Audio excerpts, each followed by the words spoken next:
हामी मध्ये धेरै लगानीकर्ताहरूलाई चाहिँ नेप्से अनलाइन ट्रेडिङ मार्फत कसरी शेयरहरू किनबेच गरिन्छ अनि शेयर बेचिसकेपछि हामीले इडिसहरू कसरी गर्नुपर्छ भन्ने कुरा चाहिँ थाहा नहुन सक्छ। प्रायले चाहिँ ब्रोकर अफिस धाएर अझै पनि मैले चाहिँ शेयर बेचिरहेको देखिरहेको छु। तर तपाईहरुले शेयर बेच्नलाई चाहिँ कुनै पनि ब्रोकर अफिस धाइराख्नु जानु पर्दैन र ब्रोकरलाई फोन पनि गरिराख्नु पर्दैन। हजुरहरूले आफूले चाहेको प्राइसमा आफूले भनेको समयमा तुरुन्तै शेयरहरू बेच्न सक्नुहुन्छ। मैले चाहिँ यो भिडियोमा अनलाइन नेप्सेमा शेयरहरू कसरी ट्रेड गरिन्छ भन्ने कुरा चाहिँ मैले सिकाएको छु। सो तपाईहरु चाहिँ पुरा भिडियो हेर्नु होला। अनि यदि तपाईहरुलाई चाहिँ कुनै भिडियोमा डाउट भए म नेक्स्ट पार्ट पनि बनाइदिने छु। त्यो भिडियो चाहिँ हजुरहरूले पनि हेर्न सक्नुहुन्छ। भिडियो सुरु गर्नुभन्दा अगाडि म सु साइन सराई। तपाईहरु फर्स्ट टाइम यो च्यानल भिजिट गर्दै हुनुहुन्छ भने चाहिँ हामीलाई सब्स्क्राइब गरेर नोटिफिकेसन बेलमा पनि अलमा प्रेस गरिदिनु होला ताकि आउनेवाला भिडियोहरु चाहिँ हजुरलाई चाँडै मिलोस्। अब चाहिँ हामीहरु मोबाइलको स्क्रिनमा गएर हजुरहरूलाई कसरी शेयर चाहिँ बेच्ने, माई इडिस कसरी गर्ने भन्ने कुरा लाइभ स्क्रिन तर्फै देखाउने छु। सो हजुरहरूलाई शेयर बेच्नको लागि फर्स्टमा चाहिँ हजुरहरूले टिएमएस यानी कि नेप्सेमा लगइन गरेको हुनुपर्छ र तपाईको टिएमएस अकाउन्ट पनि बनाएको हुनुपर्छ। यदि तपाईहरुले चाहिँ टिएमएस अकाउन्ट बनाउनु भएको छैन भने चाहिँ त्यसको भिडियो मैले अलरेडी यहाँ माथि आई बटनमा राखिदिएको छु, तपाईहरु हेर्न सक्नुहुन्छ। यहाँनिर तपाईको सुरुमा चाहिँ लगइन भनेको ठाउँमा जानुस् र तपाईहरुले चाहिँ यहाँनिर आफ्नो आइडी लगाउनु पर्ने हुन्छ। आइडी लगाइसकेपछि तपाईहरुको यहाँनिर इन्टर क्याप्चा भनेको हुन्छ। यहाँ मुनि भएको नम्बरहरु जस्तै तपाईहरुले 80R6 यहाँनिर जे छ त्यही तपाईले लगाउनु पर्ने हुन्छ। त्यसैबाट लगइन गर्नुस्। यहाँनिर चाहिँ मेरो पासवर्ड एक्सपायर भनेको छ, मैले चाहिँ नयाँ पासवर्ड लाउनु पर्ने हुन्छ। यदि तपाईहरुको पनि यस्तै मागिरहेको छ भने चाहिँ नयाँ पासवर्ड सेटअप गर्न सक्नुहुन्छ। त्यसैबाट सबमिट गर्नु होला। तपाईको पासवर्ड चाहिँ अपडेट भइसकेको छ। सो अब तपाईहरुले चाहिँ यहाँनिर तपाईको यहाँ माथि 3 डटमा क्लिक गर्नुपर्ने हुन्छ। यहाँनिर क्लिक गर्ने बित्तिकै तपाईको चाहिँ अर्डर म्यानेजमेन्ट भनेको हुन्छ। यहाँनिर जानुस्। त्यसैबाट यहाँनिर तपाईको बाई अनि सेल भन्ने अप्सन आएको हुन्छ। यहाँनिर क्लिक गर्नुस्। त्यसैबाट यहाँनिर तपाईहरुले यदि तपाईहरुले तपाईको प्री सेक्सन भनेको चाहिँ तपाईको 10 देखि 10:45 सम्म बेच्दै चाहनुहुन्छ भने चाहिँ तपाईहरुले प्री ओपन भनेको ठाउँमा चाहिँ हजुरले यहाँनिर क्लिक गर्न सक्नुहुन्छ। तर अहिले चाहिँ 12 बजेको छ, त्यसैले प्री सेक्सनमा चाहिँ बेच्न सकिदैन। त्यसैले यहाँनिर कन्टिन्युअस भन्ने ठाउँमा मैले यहाँनिर बेच्ने छु। अहिले चाहिँ हामीले यदि दिउँसोको टाइममा बेच्दै छौं भने चाहिँ कन्टिन्युअसमा हाम्रो हुनेछ।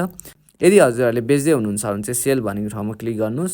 यदि तपाईहरुले चाहिँ किन्दै हुनुहुन्छ भने चाहिँ बाईको अप्सनमा चाहिँ क्लिक गर्नुस्। त्यसपछिबाट तपाईहरुले यहाँ तल आउनु पर्ने हुन्छ। यहाँ आइसकेपछि चाहिँ सिम्बल भनेको छ। यहाँनिर तपाईले कुन कम्पनीको चाहिँ शेयर बेच्न चाहदै हुनुहुन्छ अथवा किन्न चाहदै हुनुहुन्छ त्यो कम्पनीको चाहिँ सिम्बल राख्नु पर्ने हुन्छ। जस्तै मैले चाहिँ अहिले चाहिँ हिमालयन रिलाइफ इन्स्योरेन्स राखिदिने छु। यहाँ गएपछि अब यहाँनिर मुनि क्वान्टिटी भनेको छ, कति तपाईहरु बेच्न चाहनुहुन्छ 10 किता राखिदिने छु। त्यसैबाट अब यहाँनिर प्राइस भनेको छ है। यहाँनिर प्राइस चाहिँ मैले नराखिकन यहाँ माथि आयो। जस्तै यहाँनिर प्राइस भनेको छ। प्राइस चाहिँ अहिले कति छ त भन्दाखेरि एलटीपी चाहिँ 624 देखाइरहेको छ। र यहाँनिर अर्डर हेर्नुस् है, टप 5 बाईको यहाँनिर चाहिँ अर्डर लिस्ट देख्न सकिन्छ 880 क्वान्टिटी भनेर। र प्राइस चाहिँ यहाँनिर 624 623 मा चाहिँ बायरहरूले चाहिँ किन्न चाहिरहेको छ र सेलरहरूले चाहिँ यहाँनिर यति 624.8 मा चाहिँ यसरी बेचिरहेको छ। अब मैले चाहिँ सबैभन्दा माथिको प्राइस चाहिँ 624 देखे अर्डरमा है, मैले यति गर्ने छु। चाहिँ सेलमा चाहिँ क्लिक गर्दिने छु। अब यति गरिसकेपछि चाहिँ न्यू अर्डर रिक्वेस्ट भनेको छ है। तपाईको यहाँनिर मेरो अर्डर चाहिँ बसिसक्यो। अब फेरि यहाँ तपाईहरु माथि 3 डटमा क्लिक गर्नु होला। यहाँ गइसकेपछि तपाईहरुको चाहिँ डेली अर्डर बुक भन्ने चाहिँ एउटा अप्सन आएको हुन्छ। यहाँनिर तपाईहरुले क्लिक गर्न सक्नुहुन्छ। फेरि माथि यो 3 डट जस्तोमा क्लिक गर्नुस्। त्यसैबाट यहाँनिर चाहिँ तपाईको यदि कम्प्लिट भएको छैन भने चाहिँ यहाँ ओपनमा बसिरहेको हुन्छ। तपाईको अर्डर कम्प्लिट भयो भने चाहिँ कम्प्लिटमा बसेको हुन्छ है। अघि चाहिँ मैले यहाँनिर चाहिँ तपाईको एउटा क्यान्सल गरेको थिएँ। अहिले चाहिँ मैले तपाईहरुलाई बेचेर देखाइरहेको छु। यहाँ चाहिँ मेरो कम्प्लिट भनेको छ।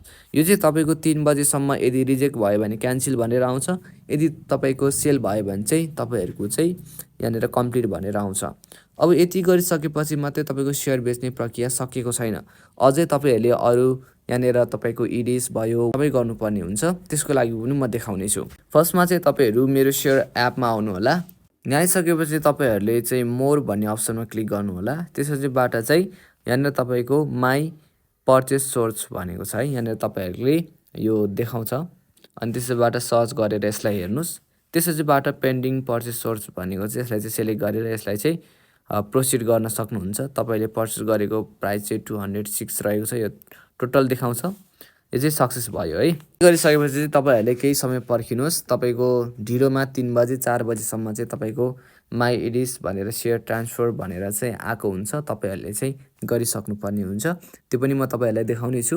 यदि हजुरहरूले इडिस गर्नु भएन भने चाहिँ तपाईँले चाहिँ 20% चाहिँ पेनाल्टी चार्ज तिर्नुपर्ने हुन्छ। सो तपाईँहरूले सेयर बेचेपछि चाहिँ कहिले पनि नबिर्सिनु। अब अहिले चाहिँ मेरो 5 बजिसकेको छ र म चाहिँ मेरो अघि सेयर बेचेको त्यसलाई चाहिँ पहिला चाहिँ माई पर्चेस सोर्सलाई चाहिँ यसलाई चाहिँ होल्डिङ डेलाई चाहिँ सर्च गरेर क्यालकुलेसन गर्नेछु। यहाँनिर टोटल यहाँनिर सेलेक्ट अल भनेको छ अनि त्यसबाट चाहिँ मैले यसलाई चाहिँ प्रोसिड गरिदिनेछु। त्यसबाट यहाँनिर अपडेट भनेको छ, यसमा चाहिँ कन्फर्म गरेर चाहिँ अपडेट गर्नेछौँ। यो चाहिँ अब हाम्रो सक्सेस भइसक्यो है। अब चाहिँ हामीले इडिस गर्नुपर्ने हुन्छ, त्यसैले फेरि मोरमा आउनुहोस्। त्यसबाट चाहिँ माई इडिस भनेको हुन्छ, यहाँनिर क्लिक गर्नुहोस्। त्यसपछिबाट सेयर ट्रान्सफर भनेको छ, यहाँनिर तपाईँहरू आउनुहोस् र यहाँनिर भ्यू डिटेल्स भन्ने ठाउँमा चाहिँ हजुरहरूले क्लिक गर्नु होला। र यहाँ आइसकेपछि हजुरहरूले यहाँनिर टिक लाउनुहोस्। त्यसपछिबाट तपाईँको क्वान्टिटी चेक गर्नुहोस्। त्यसपछिबाट हजुरहरूले प्रोसिड गरिदिनुहोस् र यहाँनिर चाहिँ तपाईँको एग्री गर्नुपर्ने हुन्छ, यहाँनिर टिक लाउनुहोस्। त्यसपछिबाट कन्फर्म गर्नुहोस्।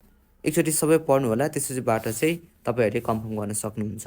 र हाम्रो सेयर चाहिँ ट्रान्सफर भइसक्यो र बेचेको सेयरको पैसा आउन चाहिँ ब्रोकर अनुसार 3 दिनदेखि 5 दिन, कसैको हप्ता दिन पनि लाग्छ है।